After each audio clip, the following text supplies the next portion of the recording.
Pernah nggak sih Anda lihat sebongkah batu terus kepikiran, kira-kira cerita apa ya yang disimpan di dalamnya? Nah, dalam bahasan kali ini, kita bakal belajar cara membaca bahasa rahasia yang tertulis di setiap batuan sedimen. Kuncinya cuma satu, pahami teksturnya. Jangan sampai tertipu sama penampilannya ya. Ini kelihatannya cuma tumpukan kerikil biasa. Tapi sebenarnya ini jauh lebih dari itu. Coba bayangin deh, setiap butir pasir dan batu di sini itu ibarat satu halaman dari buku sejarah yang super kuno. Ini arsip planet kita yang ditulis bukan pakai tinta tapi pakai batu. Oke, pertanyaannya sekarang, gimana dong cara kita membacanya? Gimana caranya kita bisa mengurai cerita jutaan tahun yang tersembunyi di dalamnya? Jawabannya ada di satu kata yang penting banget dalam geologi. Tekstur. Inilah kunci yang bakal kita pakai buat membuka semua rahasia yang ada di dalam batuan. Oke, kita masuk ke bagian pertama. Di sini kita akan letakkan dulu fondasinya. Kita akan cari tahu kenapa tekstur itu jadi narator utama dari setiap kisah batuan sedimen. Jadi, apa sih sebenarnya tekstur sedimen itu? Gampangnya gini, tekstur itu deskripsi fisik dari semua komponen batuan. Seberapa besar butirannya, gimana bentuknya, dan gimana susunannya. Nah, setiap aspek ini tuh nyimpan cerita perjalanannya. Apa dia pernah ke bawah sungai deras, atau ketiup angin di gurun, atau mungkin diendapin sama glacier yang lagi meleleh. Kalau tadi tekstur itu ibarat bahasanya, berarti butiran-butiran ini adalah alfabetnya.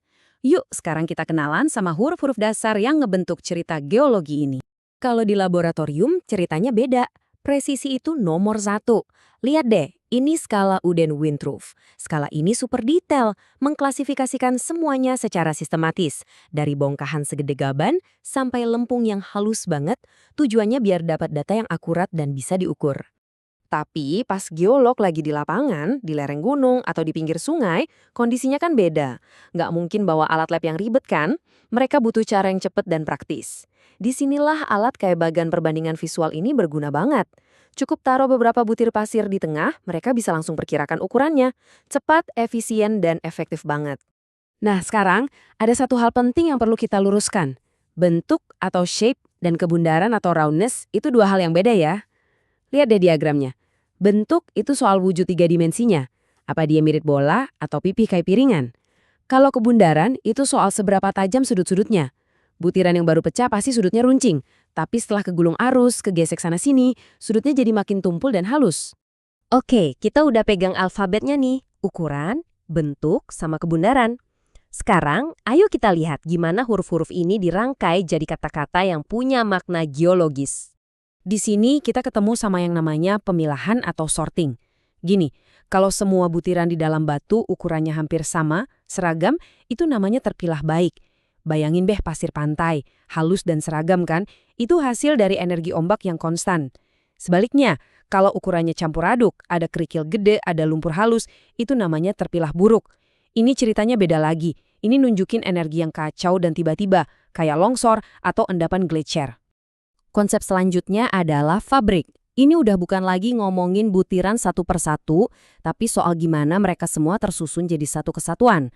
Anggap aja ini arsitektur internal si batu. Apa butirannya saling nyentuh? Atau miring ke satu arah tertentu? Fabrik ini jadi petunjuk langsung soal kekuatan dan arah arus purba yang mengendapkannya.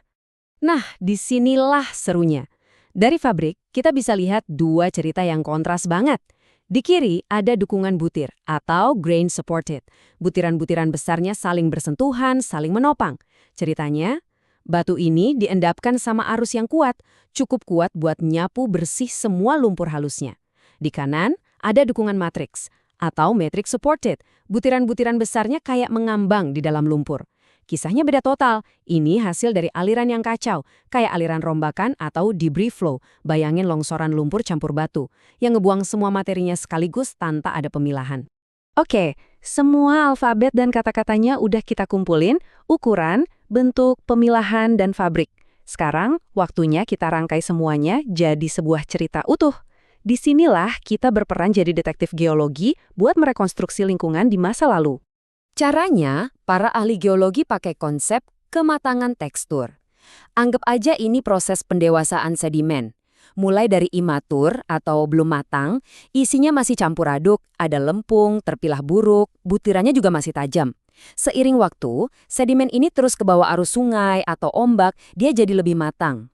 Pertama, lempungnya yang ringan kesapu bersih, terus butirannya mulai seragam ukurannya.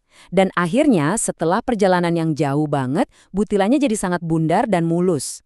Batuan yang super matang, kayak pasir kuarsa di pantai, itu nyimpen cerita perjalanan yang epik.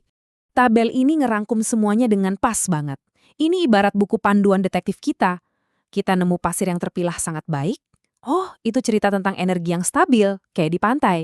Nemuin bongkahan gede yang runcing dan campur aduk. Wah, itu tandanya energi dahsyat dan tiba-tiba, kayak aliran rombakan. Atau lihat butiran-butiran yang miringnya seragam kayak susunan genteng, itu jejak jelas dari arus sungai yang kuat. Oke, ini semua kan cerita masa lalu yang menarik ya.